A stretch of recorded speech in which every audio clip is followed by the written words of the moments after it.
Hello friends, welcome back to my channel. So இன்றைக்கி நம்ம வீடியோவில் என்ன பார்க்க போகிறோம் அப்படின்னா, 6th ஸ்டாண்டர்டில் இருக்கிற இயல் 1க்கான லைன் பை லைன் கொஸ்டின்ஸ் தான் வந்து பார்க்க போகிறோம். ஓகேவா? ஸோ வீடியோவை வந்து ஸ்கிப் பண்ணாமல் ஃபுல்லாக வந்து பாருங்கள். ஆக்சுவலாக இந்த வீடியோ வந்து யார் யாருக்கு வந்து யூஸ்ஃபுல்லாக இருக்கும் அப்படின்னு பார்த்தோம்னா, ஸோ குரூப் 4 குரூப் 2 எக்ஸாம்ஸ் எழுதுகிறவங்களுக்கு வந்து ரொம்ப ரொம்ப வந்து யூஸ்ஃபுல்லாக இருக்கும். ஓகேங்களா? ஏன்னா அவங்களுக்கு தான் வந்து தமிழ் வந்து 100 மார்க்ஸ் வந்து கேட்குறாங்க. ஓகேவா? ஸோ வீடியோவை வந்து ஸ்கிப் பண்ணாமல் ஃபுல்லாக பாருங்கள். ஸோ இதுக்கு முன்னாடி வந்து புக்கை வந்து ரீட் பண்ணலை அப்படின்னா, ரீட் பண்ணிவிட்டு இந்த வீடியோ பார்த்தீங்க அப்படின்னா, ஒரு ரிவிஷன் பண்ண சாட்டிஸ்ஃபேக்ஷன் வந்து உங்களுக்கு வந்து இருக்கும். ஓகேவா? So okay. ஸோ ஒரு 10 மினிட்ஸ் தான் இருக்கும். 10 to 15 மினிட்ஸ் தான் இருக்கும் இந்த வீடியோ. ஓகேவா? ஓகே. ஸோ ஃபஸ்ட்டு கொஸ்டின், இன்பத்தமிழ் என்னும் தலைப்பில் அமைந்த பாடலின் ஆசிரியர் பாரதிதாசன். செகண்ட் கொஸ்டின், பாரதிதாசனின் இயற்பெயர் சுப்புரத்தினம். மூணாவது கொஸ்டின், சுப்புரத்தினம் பாரதியாரின் கவிதைகள் மீது கொண்ட பற்றின் காரணமாக தம் பெயரை டேஸ் என மாற்றிக்கொண்டார். பாரதிதாசன். நாலாவது கொஸ்டின், தம் கவிதைகளில் பெண் கல்வி, கைம்பெண் மறுமணம், பொது உடைமை, பகுத்தறிவு முதலான புரட்சிகரமான கருத்துக்களை உள்வாங்கி பாடியவர் பாரதிதாசன். ஐந்தாவது கொஸ்டின், புரட்சிக்கவி, பாவேந்தர் என்றெல்லாம் போற்றப்படுபவர் பாரதிதாசன். ஆறாவது கொஸ்டின், சொல்லும் பொருளும். நிருமித்த என்பதன் பொருள் பார்த்தோம்னா உருவாக்கிய. சமூகம் அப்படின்னா மக்கள் குழு. விளைவு என்பது விளைச்சல். அசதி என்பது சோர்வு. ஏழாவது கொஸ்டின், பாரதிதாசன் தமிழை எவ்வாறெல்லாம் பெயர் சொல்லி அழைக்கிறார்? அமுதம், நிலவு, மனம். ஸோ இந்த 2 சொல்லினாவா 3 சொல்லினாவா அப்படின்றத வந்து கிளியராக பார்த்துக்கோங்க. அடுத்து எட்டாவது கொஸ்டின், தமிழே உயிரே வணக்கம், தாய்ப்பிள்ளை உறவம்மா உனக்கும் எனக்கும், அமிழ்தே நீ இல்லை என்றால் அத்தனையும் வாழ்வில் கசக்கும் புளிக்கும், தமிழே உன்னை நினைக்கும், தமிழன் என் நெஞ்சம் இனிக்கும். இந்த வரி வந்து யார் சொன்னதுன்னு பார்த்தோன்னா கவிஞர் காசி ஆனந்தன். ஒன்பதாவது கொஸ்டின், ஏற்றத்தாழ்வற்ற டேஸ் அமைய வேண்டும். ஆன்சர் பார்த்தோம்னா சமூகம் அமைய வேண்டும். பத்தாவது கொஸ்டின், நாள் முழுவதும் வேலை செய்து களைத்தவருக்கு டேஸாக இருக்கும், அசதியாக இருக்கும். 11வது கொஸ்டின், நிலவு ப்ளஸ் என்று என்பதை சேர்த்து எழுத கிடைப்பது நிலவென்று. தமிழ் ப்ளஸ் எங்கள் அதுக்கு வந்து தமிழெங்கள். அமுது ப்ளஸ் என்று அதுக்கு வந்து அமுதென்று. செம்மை கூட்டல் பயிர் அது வந்து செம்பயிர். அடுத்து 12வது கொஸ்டின், தமிழ் விளைவுக்கு வந்து நீர் போன்றது, அறிவுக்கு தோல், இளமைக்கு பால், புலவருக்கு வேல். ஆக்சுவலாக இது வந்து ஒரு பொறுத்துக மாற்றி மாற்றி கொடுத்துருப்பாங்க. நான் உங்களுக்கு வந்து டைரெக்டாகவே கொடுத்துருக்கேன். 13வது கொஸ்டின், தமிழுக்கும் அமுதென்று பேர், அந்த தமிழ் இன்பத்தமிழ் எங்கள் உயிருக்கு நேர். பாரதிதாசன் இப்பாடல் இடம்பெறும் தலைப்பு இன்பத்தமிழ். 14வது கொஸ்டின், தமிழ் கும்மி எனும் தலைப்பில் உள்ள பாடல் இடம்பெறும் நூல் கனிச்சாறு. 15வது கொஸ்டின், கனிச்சாறு எனும் நூல் டேஸ் தொகுதிகளாக வெளிவந்துள்ளது. 8 தொகுதிகளாக. ஸோ ரொம்ப டைம் வந்து இந்த கொஸ்டின்ஸ் வந்து டிஎன்பிஎஸ்சி எக்ஸாம்ஸில் வந்து கேட்டிருக்காங்க. ரொம்ப கிளியராக பார்த்துக்கோங்க. அடுத்து 16வது கொஸ்டின், தமிழுணர்வு நிறைந்த பாடல்களை கொண்ட நூல் கனிச்சாறு. 17வது கொஸ்டின், கனிச்சாறு, கொய்யாக்கனி, பாவிய கொத்து, நூறாசிரியம் முதலான நூல்களை இயற்றியவர் பெருஞ்சித்திரனார். 18வது கொஸ்டின், பெருஞ்சித்திரனாரின் இயற்பெயர் மாணிக்கம். 19வது கொஸ்டின், பெருஞ்சித்திரனாரின் சிறப்பு பெயர் பாவலரேறு. ஓகேவா? ஸோ இயற்பெயரும் சிறப்பு பெயரும் வந்து ரொம்ப கிளியர் கட்டாக பார்த்துக்கோங்க. நமக்கு கன்ஃபியூஸ் ஆகிறதுக்கு வந்து சான்ஸ் இருக்குது. ஓகேங்களா? இப்போதைக்கு ரீட் பண்ணும்போது நமக்கு வந்து கரெக்டாக இருக்கும். ஆனால் டெஸ்ட்டில் எழுதி பார்க்கும்போது தான் நமக்கு வந்து கன்ஃபியூஸாக இருக்கும். ஓகேவா? ஸோ அதுக்கு தான் சொல்கிறேன். அடுத்து 20வது கொஸ்டின், பெருஞ்சித்திரனார் நடத்திய இதழ்கள் தென்மொழி, தமிழ்ச்சிட்டு, தமிழ் நிலம். 21வது கொஸ்டின், தனித்தமிழையும் தமிழுணர்வையும் பரப்பியவர் பாவலரேறு பெருஞ்சித்திரனார். 22வது கொஸ்டின், பொய் அகற்றும் உள்ள பூட்டருக்கும், அன்பு பூண்டவரின் இன்ப பாட்டிருக்கும், உயிர்மெய் புகட்டும், அறமேன்மை கெட்டும், இந்த மேதினி வாழ்வெளி காட்டிருக்கும். இது வந்து எந்த இதில் இடம்பெற்றிருக்குன்னு பார்த்தோம்னா தமிழ் கும்மி அப்படின்ற நூல். ஓகேவா? ஸோ எந்த பாடல்னு பார்த்தோன்னா கனிச்சாறு. கனிச்சாறில் வர்ற ஒரு தொகுதி தான் அந்த தமிழ் கும்மி அப்படின்னு சொல்லுவாங்க. ஸோ இதை இயற்றியது வந்து பெருஞ்சித்திரனார். அடுத்து சொல்லும் பொருளும். ஆழிப்பெருக்கு அப்படின்னா கடல்கோள், மேதினி அப்படின்னா உலகம், ஊழி அப்படின்னா நீண்டதொரு காலப்பகுதி, உள்ளப்பூட்டு அப்படின்னா அறிய விரும்பாமை. அடுத்து 24வது கொஸ்டின், தமிழ் மொழியில் படித்தால் டேஸ் அடையலாம், மேன்மை அடையலாம். 25வது கொஸ்டின், தகவல் தொடர்பு முன்னேற்றத்தால் டேஸ் சுருங்கி விட்டது, அதாவது மேதினி. மேதினி அப்படின்னா உலகம். 26வது கொஸ்டின், செந்தமிழ் அதை பிரித்து எழுதுறது எப்படின்னு பார்த்தோன்னா செம்மை கூட்டல் தமிழ். பொய் அகற்றும், அது பொய் கூட்டல் அகற்றும். பாட்டிருக்கும், அது பாட்டு கூட்டல் இருக்கும். திசை அதை பிரித்து எழுதணும்னா 8 கூட்டல் திசை.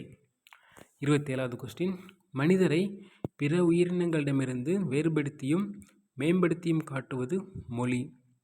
28வது கொஸ்டின், நாம் சிந்திக்கவும் சிந்தித்ததை வெளிப்படுத்தவும் உதவுவது மொழி. 29வது கொஸ்டின், உலகில் டேஸிற்கும் மேற்பட்ட மொழிகள் உள்ளன, 6000த்திற்கும் மேற்பட்ட மொழிகள். 30வது கொஸ்டின், இது ரொம்ப ரொம்ப ஒரு முக்கியமான கொஸ்டின், ரொம்ப டைம் கேட்டிருக்காங்க. ஓகேங்களா? யாமறிந்த மொழிகளிலே தமிழ் மொழி போல் இனிதாவது எங்கும் காணோம் என்று தமிழ் மொழியின் இனிமையை வியந்து பாடியவர் பாரதியார். 31வது கொஸ்டின், என்று பிறந்தவள் என்று உணராத இயல்பினலாம் எங்கள் தாய் என்று தமிழ் தாயின் தொன்மையை பாடியவர் பாரதியார். 32, தமிழில் நமக்கு கிடைத்துள்ள மிக பழமையான நூல் தொல்காப்பியம். 33, தமிழ் எழுத்துக்கள் பெரும்பாலும் டேஸ் எழுத்துக்களாகவே உள்ளன, வலஞ்சொலி எழுத்துக்களாகவே உள்ளன. 34, வலஞ்சொலி எழுத்துக்கள் ஆ, ஏ, ஔ, நா, ஞா. இடஞ்சொலி எழுத்துக்கள் பார்த்தோன்னா டா, யா, லா, பா, மா. ஓகேவா? ஸோ ரெண்டுக்கும் டிஃப்ரென்ஸ் பார்த்துக்கோங்க, நமக்கு கன்ஃபியூஸ் ஆகும். ஏதாவது ஒரு 3 கொடுத்துட்டு, இப்போ வலஞ்சொலி எழுத்துக்களில் ஒரு 3 கொடுத்துட்டு இடஞ்சொலி எழுத்துக்களில் 1 கொடுத்துட்டு எது பொருந்தாதது அப்படின்னு சொல்லிட்டு கூட கேட்பாங்க. ஓகேவா? ஸோ அதுக்கு தான் ஒரு 2 டைம்ஸ் நம்ம எழுதி கூட பார்த்துக்கோங்க. 35, தமிழ் என்னும் சொல் முதலில் இடம்பெற்ற நூல். ஆன்சர் தொல்காப்பியம். 36, தமிழ்நாடு என்னும் சொல் முதலில் இடம்பெற்றுள்ள நூல் சிலப்பதிகாரம். எதுலன்னு பார்த்தோன்னா வஞ்சிக்காண்டம். 37, தமிழன் என்னும் சொல் முதலில் இடம்பெற்ற நூல் அப்பர் தேவாரம். 38வது கொஸ்டின், தமிழன் கிளவியும் அதனோரற்றே இப்பாடல் வரி இடம்பெற்றுள்ள நூல். ஆன்சர் பார்த்தோம்னா தொல்காப்பியம். 39, இமிழ்கடல் வேலியை தமிழ்நாடு ஆக்கிய இதுனி கருதினை ஆயின் இப்பாடல் இடம்பெற்றுள்ள நூல் சிலப்பதிகாரம். ஸோ இதில் தான் தமிழ்நாடு அப்படின்ற சொல் இடம்பெற்றுருந்துச்சு. பார்த்தீங்கன்னா அது இந்த வரியில் தான். அடுத்து 40, சீர்மை எனும் சொல்லின் பொருள் ஒழுங்கு. 41, இருவகை திணைகள். ஆன்சர் பார்த்தோம்னா உயர்திணை, அக்ரிணை. 42, உயர்திணையின் எதிர்ச்சொல் எது? ஆன்சர் தாழ்திணை, அதாவது அக்ரிணைன்னு சொல்லுவாங்களா, ஸோ அதுதான் அது.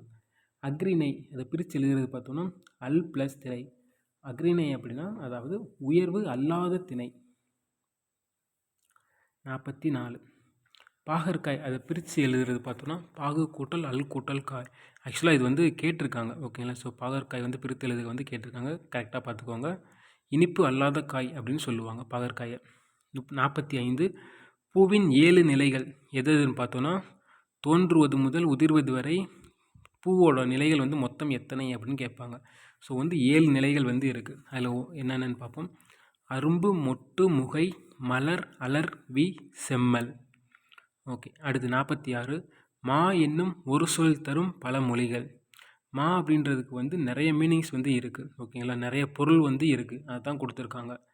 மரம், விலங்கு, பெரிய, திருமகள், அழகு, அறிவு, அளவு, அழைத்தல், துகள், மேன்மை, வயல், வண்டு. ஸோ இது எல்லாமே பார்த்தோன்னா மா அப்படின்ற சொல்லுக்கான பல பொருள்கள். அடுத்து 47, முத்தமிழ் எதுன்னு பார்த்தோன்னா இயல்தமிழ், இசைத்தமிழ், நாடகத்தமிழ். அடுத்து 48, எண்ணத்தை வெளிப்படுத்துவது இயல்தமிழ், உள்ளத்தை மகிழ்விப்பது இசைத்தமிழ், உணர்வில் கலந்து வாழ்வை நல்வழிப்படுத்துவது நாடகத்தமிழ். 51, துளிப்பா, புதுக்கவிதை, கவிதை, செய்யுள் போன்றன டேஸ் வடிவங்கள் ஆகும். ஆன்சர் பார்த்தோம்னா கவிதை வடிவங்கள். எது கவிதை வடிவங்கள்னா துளிப்பா, புதுக்கவிதை, கவிதை, செய்யுள். ஓகேவா? அடுத்து 52, கட்டுரை, புதினம், சிறுகதை போன்றவை டேஸ் வடிவங்கள், அதாவது உரைநடை வடிவங்கள். 53, தாவரங்களோட இலை பெயர்கள் கொடுத்துருக்காங்க. இதுவும் ரொம்ப ரொம்ப ஒரு முக்கியமானது. ஓகேங்களா? இது 10th 6th இந்த 2 இதில் மட்டும்தான் இருக்குது. 2மே கிளியராக பார்த்துட்டேன். ஏன்னா கன்ஃபார்ம் வந்து ஒரு 2 மார்க் வந்து நீங்கள் வந்து கன்ஃபார்மாக அடிச்சிடலாம். இலை பார்த்தோம்னா ஆல், அரசு, மா, பலா, வாழை. ஸோ இதோட தாவரப்பை இலை பெயர் என்னன்னு பார்த்தோன்னா எதுக்கெல்லாம் இலை அப்படின்னு சொல்லுவோம்னா வாழை இலை, பலா இலை, மா இலை அப்படின்னு சொல்லுவோம் பார்த்தீங்களா. ஸோ அதுதான் கொடுத்துருக்காங்க. அடுத்து கீரை வகைகள் பார்த்தோன்னா அகத்திக்கீரை, பசலைக்கீரை, முருங்கைக்கீரை. அடுத்து புல் வந்து அருகு, கோரை, இதை வந்து புல்லுன்னு சொல்லுவாங்க. தாள் பார்த்தோம்னா நெல் தாள், வரகுத்தாள் அப்படின்னு சொல்லுவாங்க. தலை பார்த்தோம்னா மல்லித்தலைன்னு சொல்லுவாமா, அதுதான் கொடுத்துருக்காங்க. அடுத்து மடல் வந்து சப்பாத்தி கள்ளி மடல், தாளை மடல். ஓகேவா. அடுத்து தோகை வந்து கரும்பு தோகை, நாணல் தோகை. அடுத்து ஓலை வந்து பனை ஓலை, தென்னை ஓலை. கமுகுன்னு சொன்னோம்னா கூந்தல்ன்றது. ஓகேவா. ஸோ இதுதான் வந்து ஒவ்வொரு தாவரத்தோட இலை பெயர்கள். 54 மொழியை கணினியில் பயன்படுத்த வேண்டுமெனில் அது டேஸ் அடிப்படையில் வடிவமைக்க வேண்டும், எண்களின் அடிப்படையில் வடிவமைக்கப்பட வேண்டும். 55 கணினி மொழிக்கு ஏற்ற நுட்பமான வடிவத்தை பெற்றுள்ள நூல்கள் தொல்காப்பியம், நன்னூல். அடுத்து தமிழ் எண்கள். ஸோ 1 to 10 வரைக்கும் வந்து எந்தெந்த எண்கள் அப்படின்றத பார்த்துக்கோங்க. ஃபஸ்ட்டு வந்து கா. இதுக்கு வந்து ஒரு ஷார்ட்கட் இருக்குது. கடலை உருண்டை நன்றாக சமைத்து ருசித்து சாப்பிடு என்று அம்மா கூறினாள். ஓகேவா. ஸோ 9 வரைக்கும் வரும். 10ஆவதுக்கு கா பக்கத்தில் வந்து ஒரு 0 மட்டும் போட்ட மாதிரி இருக்கும். ஓகேவா. ஸோ ஏதாவது இப்போ 1 4 கொடுத்துட்டு 14க்கு வந்து என்ன மீனிங் அப்படின்னு சொல்லிட்டு கேட்பாங்க. ஸோ கா சு அப்படின்னு சாதம் அதை வந்து அப்படி போட்டிருக்காங்க. ஓகேவா. அடுத்து 57 2000 ஆண்டுகளாக வழக்கில் இருக்கும் சில தமிழ் சொற்கள். ஸோ உலகம் அப்படின்றது வந்து எந்தெந்த நூல்களில் வந்து இடம்பெற்றிருக்குன்னு பார்த்தோம்னா தொல்காப்பியத்துலேயும் திருமுருகாற்றுப்படை அதில் வந்து இடம்பெற்றிருக்கு. ஊர் அப்படின்றது வந்து தொல்காப்பியம். ஸோ பர்டிகுலராக பார்த்தோம்னா அகத்திணையியலில் வந்து சொல்லியிருக்காங்க. அடுத்து அன்பு அப்படின்ற சொல் வந்து தொல்காப்பியத்தில் வந்து இருக்குது. உயிர் அப்படின்ற சொல் வந்து தொல்காப்பியம் கிளவியாக்கத்தில் வந்து இருக்குது. மகிழ்ச்சி அப்படின்றது வந்து தொல்காப்பியத்தில் இருக்குது, திருக்குறள்லையும் இருக்குது. அடுத்து செல் அப்படின்னா தொல்காப்பியத்தில் இருந்திருக்கு. புகழ் அப்படின்றது வந்து தொல்காப்பியம் வேற்றுமையியலில் வந்து இருக்குது. ஒளி அப்படின்றது வந்து தொல்காப்பியத்தில் வந்து கிளவியாக்கம் அப்படின்ற பகுதியில் வந்து இருந்திருக்கு. முடி அப்படின்றதும் வந்து தொல்காப்பியம் வினையியலில் வந்து இருந்திருக்கு. அடுத்து பாம்பு அப்படின்றது வந்து எந்த நூலில் இடம்பெற்றிருக்குன்னா குறுந்தொகையில் இடம்பெற்றிருக்கு. பாம்பு, முதலை, மீன், செய் இது 4மே வந்து குறுந்தொகையில் இருக்குது. அடுத்து வேளாண்மை அந்த சொல் வந்து எதில் இருக்குதுன்னு பார்த்தோம்னா கலித்தொகையிலையும் திருக்குறள்லையும் இருக்குது. அடுத்து உழவர் அப்படின்ற சொல் வந்து நற்றிணை நூலில் வந்து இருக்குது. வெள்ளம் அப்படின்றது வந்து பதிற்றுப்பத்தில் வந்து இடம்பெற்றிருக்கு. கோடை அப்படின்ற சொல் வந்து அகநானூறு அந்த நூலில் வந்து இடம்பெற்றிருக்கு. மருந்தும் வந்து அகநானூறு நூலில் வந்து இடம்பெற்றிருக்கு. அரசு அப்படின்றது வந்து திருக்குறளில் வந்து இடம்பெற்றிருக்கு. பார் அப்படின்றது வந்து பெரும்பானாற்றுப்படை அதில் வந்து இடம்பெற்றிருக்கு. அடுத்து 58வது கொஸ்டின். நீண்ட நீண்ட காலம் நீ நீடு வாழ வேண்டும், வானம் தீண்டும் தூரம் நீ வளர்ந்து வாழ வேண்டும். இந்த பாடலின் ஆசிரியர் யாருன்னு பார்த்தோம்னா கவிஞர் அறிவுமதி. 59வது கொஸ்டின். தொன்மை என்னும் சொல்லின் பொருள் வந்து பழமை. 60வது கொஸ்டின். இடப்புறம் இதை பிரித்து எழுதுறது பார்த்தோன்னா இடது கூட்டல் புறம். சீர் இளமைன்றதை பிரித்து எழுதுறது பார்த்தோன்னா சீர்மை கூட்டல் இளமை. சிலம்பு கூட்டல் அதிகாரத்தை சேர்த்து எழுதணும்னா என்ன கிடைக்கும்னா சிலப்பதிகாரம். ஸோ சிலப்பதிகாரத்தை தான் சிலம்பு கூட்டல் அதிகாரம் அப்படின்னு பிரிக்கிறாங்க. அடுத்து கணினி கூட்டல் தமிழ் வந்து கணினி தமிழ்.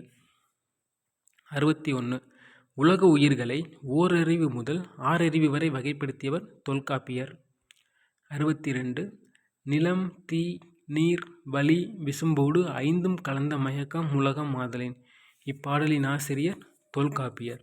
63 கடல் நீர் ஆவியாகி மேகமாகும், பின்னர் மேகம் குளிர்ந்து மழையாக பொழியும். இந்த அறிவியல் செய்தி குறிப்பிடப்பட்டுள்ள நூல் பார்த்தோன்னா முல்லைப்பாட்டு, பரிபாடல், திருக்குறள், காரணாற்பது, திருப்பாவை. ஸோ புக்கில் கொடுத்துருக்கிறது வந்து காரணாற்பது வந்து கொடுத்துருக்காங்க. அடுத்து 64 ஆழ அமுக்கி முகக்கினும் ஆழ்கடல் நீர் நாளி முகவாது நாளி.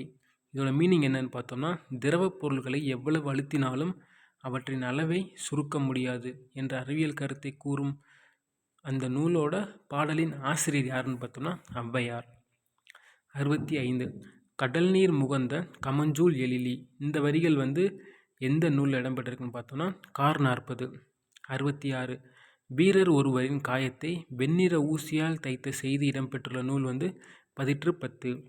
நெடு வெள்ளூசி நெடுவசி பரந்தவடு அப்படின்ற வரிகள் வந்து எதில் இருக்குன்னா பதிற்று 10 அந்த நூலில் வந்து இடம்பெற்றிருக்கு.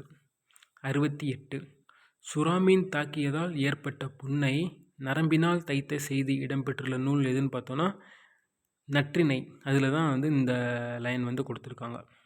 69. தொலைவில் உள்ள பொருளின் உருவத்தை அருகில் தோன்றச் செய்ய முடியும் என்ற அறிவியல் கருத்தை நிறுவியவர் கலீலியோ. 70வது கொஸ்டின். திணையளவு போதா சிறு புல்நீர் நீண்ட பனையளவு காட்டும். இதோட ஆசிரியர் யாருன்னு பார்த்தோம்னா கபிலர். இது எந்த நூலில் வந்து இடம்பெற்றிருக்குன்னு பார்த்தோம்னா திருவள்ளுவ மாலை. அடுத்து 71. தமிழ் பயின்ற அறிவியல் அறிஞர்கள் அப்துல் கலாம், மயில்சாமி அண்ணாதுரை, சிவன். 72. தமிழ் இலக்கணம் 5 வகைப்படும். அவை எழுத்திலக்கணம், சொல்லிலக்கணம், பொருளிலக்கணம், யாப்பிலக்கணம், அணியிலக்கணம்.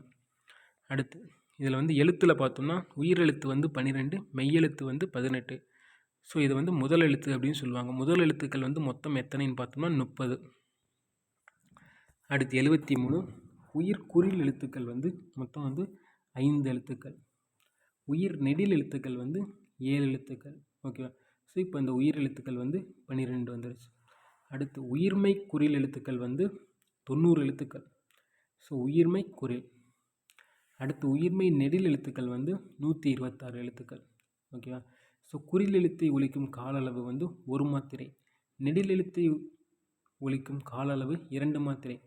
மெய்யெழுத்தை ஒலிக்கும் கால அளவு அரை மாத்திரை. ஆயுத எழுத்தை ஒலிக்கும் கால அளவு அரை மாத்திரை. அடுத்து 78. மெய் என்பதன் பொருள் உடம்பு. 79. மெய்யெழுத்துக்கள் தோன்றும் இடத்தை கொண்டு 3 வகையாக பிரிப்பர். அவை வல்லினம், மெல்லினம், இடையினம். அடுத்து 80வது கொஸ்டின். கபிலர் என்னும் சொல்லின் மாத்திரை அளவு. ஸோ 3. ஓகேவா? மாத்திரை அளவு பார்த்தோம்னா 3. அடுத்து 81. கலை சொற்கள். கிளாக் வைஸ் அப்படின்றதுக்கு வந்து வலஞ்சுழி. இன்டர்நெட் அப்படின்னா இணையம். சர்ச் என்ஜின் அப்படின்னா தேடு பொறி.